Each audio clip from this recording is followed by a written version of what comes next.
Facebook, Twitter, Netflix, Amazon समेत सभी social media और ओटीटी प्लेटफॉर्म पर सरकार ने गाइडलाइंस जारी की हैं। केंद्रीय कानून मंत्री रविशंकर प्रसाद और केंद्रीय सूचना एवं प्रसारण मंत्री प्रकाश जावड़ेकर ने कहा कि आपत्तिजनक सामग्री और हिंसा मंजूर नहीं। रविशंकर प्रसाद बोले, सोशल मीडिया पर गलत भाषा का इस्तेमाल किया जा रहा है, लेकिन अब सरकार सोशल मीडिया पर आपत्तिजनक सामग्री को मंजूरी नहीं देगी। Focus of this guideline, whether in the case of social media or in case of creative content, is on self-regulation. You develop, this is the norm, please ensure it followed up. Social media पर महिलाओं के खिलाफ आपत्तिजनक post 24 घंटों के अंदर हटाने होंगे। कंपनियों को नियमों का पालन करने पर हर महीने सरकार को रिपोर्ट देनी होगी। रविशंकर प्रसाद ने कहा कि जिसने सबसे पहले आपत्तिजनक पोस्ट डाली उसके बारे में सरकार को बताना पड़ेगा। गाइडलाइन लागू करने के लिए 3 महीने का समय दिया गया है। ओरिजिनेटर कौन है इसके बारे में बताना पड़ेगा। This first originator will not, we don't like to have the content, क्योंकि कंटेंट तो बाहर आ जाता है, कई लोग ट्वीट रिट्वीट करते हैं। Who began the mischief? Ravishankar Prasad ने कहा कि अब सोशल मीडिया की 3 स्तरीय निगरानी होगी। एक शिकायत निवारण तंत्र रखना होगा, शिकायतों का निपटारा करने वाले ऑफिसर को रखना होगा। यह अधिकारी 24 घंटे में शिकायत का पंजीकरण करेगा और 15 दिनों में उसका निपटारा करेगा। A nodal contact person resident in India for having 24/7 coordination with the law enforcement agencies. तो पहला हो गया चीफ कंप्लायंस ऑफिसर, दूसरा हो गया नोडल कंटैक्ट पर्सन, तीसरा है appoint a resident grievance officer who shall perform the grievance redressal mechanism. सूचना प्रसारण मंत्री प्रकाश जावड़ेकर ने बताया कि ओटीटी प्लेटफॉर्म और डिजिटल मीडिया को अपने काम की जानकारी देनी होगी, वो कैसे अपना कंटेंट तैयार करते हैं। इसके बाद सभी को सेल्फ रेगुलेशन लागू करना होगा। इसके लिए एक बॉडी बनाई जाएगी जिसे सुप्रीम कोर्ट के रिटायर्ड जज या कोई और अहम व्यक्ति हेड करेगा। इलेक्ट्रॉनिक मीडिया की तरह ही डिजिटल प्लेटफॉर्म को भी गलती पर माफी प्रसारित करनी होगी। ओटीटी प्लेटफॉर्म में एक और है कि अभी सेंसर बोर्ड होता है फिल्म वालों को, लेकिन ओटीटी को सेंसर बोर्ड नहीं है। तो हमने कहा है self classification of age related issues to be solve and उसका एक प्रोसेस हो। भारत और पाकिस्तान के मिलिट्री ऑपरेशंस के डायरेक्टर जनरल यानी डीजीएमओ ने हॉटलाइन के जरिए एक दूसरे से बातचीत की। भारत और पाकिस्तान में सीमा पर शांति बनाए रखने को लेकर सहमति बनी है। भारत पाकिस्तान की सेनाओं में सभी समझौतों, युद्ध विराम का कड़ाई से पालन के लिए सहमति बनी है। सहमति मध्य रात्रि से प्रभावी है। इस तरह एलएसी के बाद एलओसी पर शांति की पहल हो रही है। ममता बनर्जी ने आज बढ़ती तेल कीमतों के विरोध में ई बाइक रैली निकाली। बंगाल के शहरी विकास मंत्री और कोलकाता के mayor Firhad Hakim electric scooter चला रहे थे। उनके पीछे मुख्यमंत्री ममता बनर्जी बैठी थी। ममता बनर्जी गले में पोस्टर लटकाकर बैठी हुई थी। ये bike rally Harish Chatterjee street से लेकर राज्य के सचिवालय नबन्ना तक निकाली गई। बीजेपी का सुनार बांग्ला मिशन लॉन्च। नड्डा बोले, भ्रष्टाचार मुक्त विकास युक्त बंगाल बनाएंगे। इस मिशन के तहत बीजेपी बंगाल के 2 करोड़ लोगों तक पहुंचेगी और चुनावी घोषणा पत्र बनाने के लिए लोगों से सुझाव मांगेगी। जेपी नड्डा ने कहा कि लोग वेबसाइट, सोशल मीडिया, व्हाट्सएप के जरिए भी सुझाव भेज सकते हैं। बीजेपी का यह कैंपेन 3 से 20 मार्च तक हर विधानसभा में कवर करेगा। ममता सरकार के खिलाफ जेपी नड्डा ने ओंकार भरी कहा, ममता सरकार ने रोकी केंद्र की योजनाएं। बंगाल में आयुष्मान भारत योजना को हम लागू करेंगे। जेपी नड्डा ने कहा कि पीएम किसान सम्मान निधि का लाभ बंगाल के किसानों को नहीं मिल रहा था, ये योजना बंगाल में लागू होगी। पुरानी किश्तें भी किसानों को मिलेंगी। बधाई, भारतीय जनता पार्टी विकास के लिए काम करना चाहती है। बंगाल के विकास लक्ष्य की लक्ष्य सोनार बांग्ला, और सोनार बांग्ला के लिए आपने के हमको सजेशन चाहिए, आपका सजेशन चाहिए, आपका सुझाव चाहिए।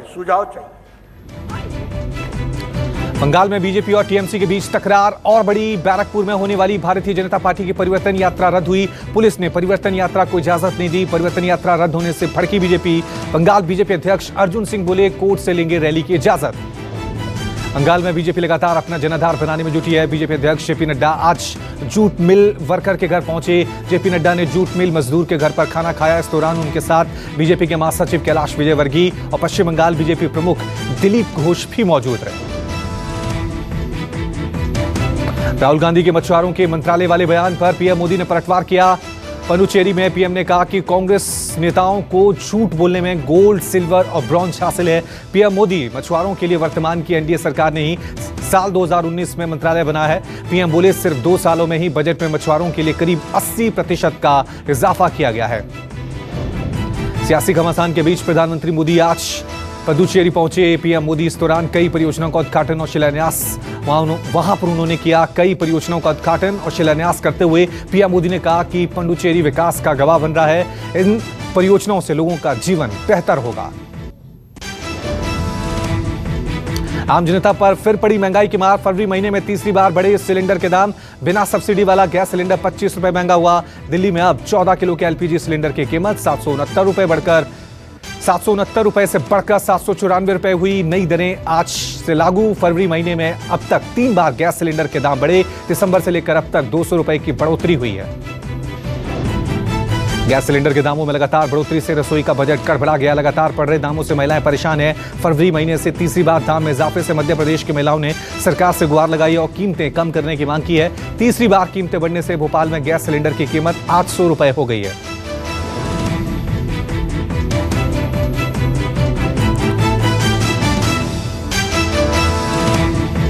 आधी 800 रुपए का, तो हम बेचारी गृहिणियां करें क्या, बताइए हमें। हम या तो हमें लग रहा है कि हम गैस सिलेंडर बंद करके हम वापस वो चूल्हे वाले उसमें पुराने उसमें चले जाएं, या ये सरकार को सोचना चाहिए। हम सारी गृहिणियां बहुत परेशान हैं। लव जिहाद को लेकर आक्रामक हुई बीजेपी। यूपी के बाद अब गुजरात में लाएगी लव जिहाद के खिलाफ सख्त कानून। लव जिहाद को लेकर विजय रूपाणी ने वडोदरा की रैली में निकाय चुनाव को संबोधित करते हुए किया था ऐलान। 1 मार्च से शुरू होने वाला है गुजरात विधानसभा का सत्र। लव जिहाद को लेकर जहां यूपी में कानून बन चुका है, वहीं एमपी में लव जिहाद को लेकर अध्यादेश जारी कर दिया गया है। कोरसे की पूजा करने वाले ने थामा कांग्रेस का हाथ। हिंदू महासभा के नेता बाबूलाल चौरसिया के कांग्रेस ज्वाइन करने पर एमपी की सियासत में हलचल मच गई है। गृह मंत्री नरोत्तम मिश्रा ने इसे कांग्रेस की विभाजनकारी सोच बताया। वहीं कांग्रेस में बाबूलाल चौरसिया की एंट्री से कांग्रेस नेताओं ने भी मोर्चा खोल दिया है। अहमदाबाद में मोटेरा स्टेडियम का नाम नरेंद्र मोदी के नाम पर रखे जाने के लेकर उठे विवाद के बीच गुजरात के सीएम ने गोधरा की चुनावी रैली में कांग्रेस पर निशाना साधा। कहा कांग्रेस को आलोचना करने का अधिकार नहीं। विजय रूपाणी ने कांग्रेस से सवाल पूछते हुए कहा कि देश में आज जवाहरलाल नेहरू, इंदिरा गांधी और राजीव गांधी के नाम से कई सारे स्टेडियम बने। पहले कांग्रेस इसे लेकर जवाब दे। टोलगेट मामले में शांतनु की जमानत अर्जी पर आज सुनवाई टली। अब 9 मार्च को पटियाला हाउस कोर्ट में होगी अगली सुनवाई। टोलगेट केस में आरोपी शांतनु की अग्रिम जमानत अर्जी को लेकर कोर्ट ने दिल्ली पुलिस से जवाब मांगा था। तपोवन में लगातार रेस्क्यू ऑपरेशन जारी है। आईटीबीपी एसडीआरएफ की टीम सुरंग से मलबा निकालने के कार्य में जुटी है। रेस्क्यू टीम सुरंग में 180 मीटर तक घुसी। लगातार मलबा निकालने का काम जारी है। वहीं कल ही राज्य सरकार ने बड़ा ऐलान किया था कि लापता लोगों के लिए मृत्यु प्रमाण पत्र जारी किया जाएगा। हरियाणा की मुहिम से निर्दलीय विधायक बलराज कुंडू के घर पर इनकम टैक्स की रेड। कई ठिकानों पर भी आयकर विभाग ने छापेमारी की। 1 दर्जन से ज्यादा गाड़ियों के काफिले के साथ अधिकारी पहुंचे।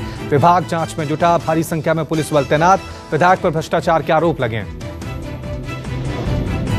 जम्मू कश्मीर के अखनूर में सेना के एक जवान को गिरफ्तार किया गया है। गिरफ्तार जवान पर आईएसआई के लिए जासूसी करने का आरोप है। डेटा उल्लंघन के गंभीर मामले की जांच में जुटी टीम। जानकारी के मुताबिक पाक आधारित हैंडलर को गुप्त सूचना देता था जवान। सूत्रों के मुताबिक ये घटना 1 महीने पहले सामने आई थी। जवान से नगरोटा जम्मू स्थित 16 कोर में पूछताछ जारी है।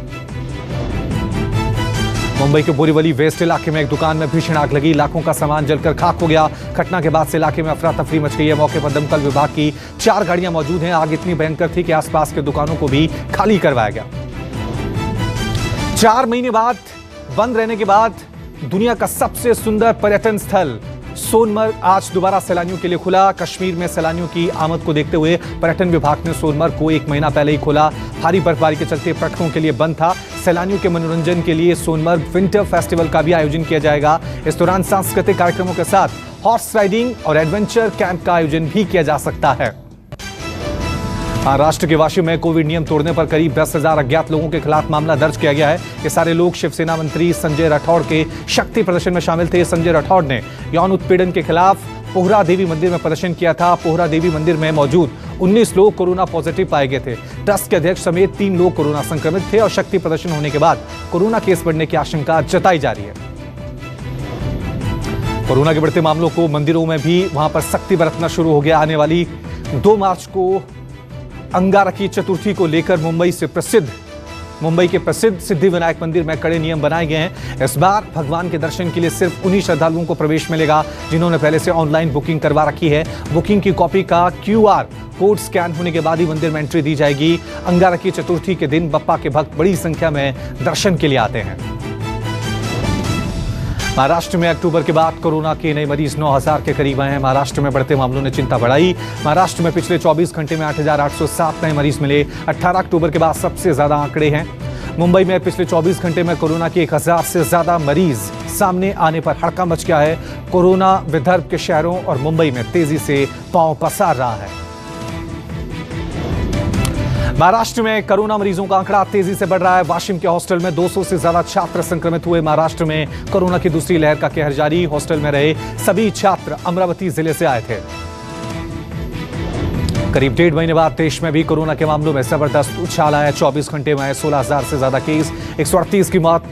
स्वास्थ्य मंत्रालय के आंकड़ों के मुताबिक अब देश में कोरोना के कुल मामले बढ़कर 1,10,40,000 से ज्यादा हुए। अब तक 1,56,705 लोगों की मौत हुई। पिछले 24 घंटे में 11,700 लोग कोरोना से ठीक होकर घर लौटे। देश में घट रहे एक्टिव केस एक बार लगातार फिर बढ़ने लगे। अब 1,51,000 लोगों का अस्पताल में इलाज चल रहा है। कोरोना से पिछले 24 घंटे में देश में 138 कोरोना संक्रमितों की मौत हुई। सबसे ज्यादा मौत महाराष्ट्र में हुई। ICMR के मुताबिक 24 फरवरी तक 21 करोड़ 38 लाख से ज्यादा लोगों का टेस्ट किया जा चुका है। दिल्ली सरकार ने 8वीं तक के छात्रों की परीक्षा के लिए सरकारी स्कूलों को परीक्षा लेने से मना किया। सरकार ने छात्रों के प्रोजेक्ट और असाइनमेंट के आधार पर रिजल्ट घोषित करने को कहा है। शिक्षा विभाग की ओर से जारी दिशा निर्देश सरकारी और सरकारी सहायता प्राप्त स्कूलों के लिए प्रभावी होगा। प्राइवेट स्कूल असेसमेंट को लेकर खुद फैसला लेंगे। तमिलनाडु के मुख्यमंत्री पलानीस्वामी ने बड़ा ऐलान किया। राज्य के 9वीं, 10वीं और 11वीं के छात्र बिना परीक्षा दिए पास किए जाएंगे। सीएम ने राज्य में कोरोना के बढ़ते मामलों को देखते हुए फैसला लिया है। वहीं सरकारी कर्मचारियों की रिटायरमेंट की आयु भी 59 साल से बढ़ाकर 60 साल कर दी गई है। देवघर इंटरनेशनल एयरपोर्ट जल्द ही बनकर तैयार हो जाएगा। अप्रैल से यहां विमान सेवा शुरू होने की तैयारी है। झारखंड में रांची के बाद एक और इंटरनेशनल एयरपोर्ट बनने से बिहार और बंगाल के कई जिलों को भी फायदा होगा। एयरपोर्ट बनने से बड़े पैमाने पर रोजगार के अवसर भी मिलेंगे। भारत और इंग्लैंड के बीच खेले जा रहे तीसरे टेस्ट मैच में भारत का 9वां विकेट गिरा। अश्विन 17 रन बनाकर रूट की गेंद पर आउट हुए। रोहित शर्मा ने नरेंद्र मोदी स्टेडियम में शानदार अर्धशतक ठोका, लेकिन 66 रन पर उनकी पारी समाप्त हुई। भारत और इंग्लैंड के बीच खेले जा रहे तीसरे टेस्ट में इंग्लैंड के उपकप्तान बेन स्टोक्स ने कोविड-19 प्रोटोकॉल तोड़ा। उन पर गेंद पर लार लगाने का आरोप है। अंपायर ने बेन स्टोक्स को लताड़ लगाई।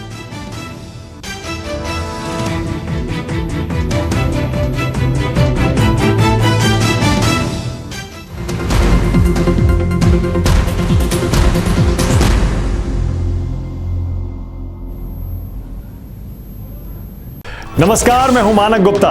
अगर आपको हमारा ये वीडियो पसंद आया हो तो इसे लाइक और शेयर जरूर करें। और हां, हमें सब्सक्राइब और फॉलो करना ना भूलें ताकि आप देश और दुनिया की कोई खबर मिस ना करें। तो जुड़े रहिए हमारे साथ और देखते रहिए News 24।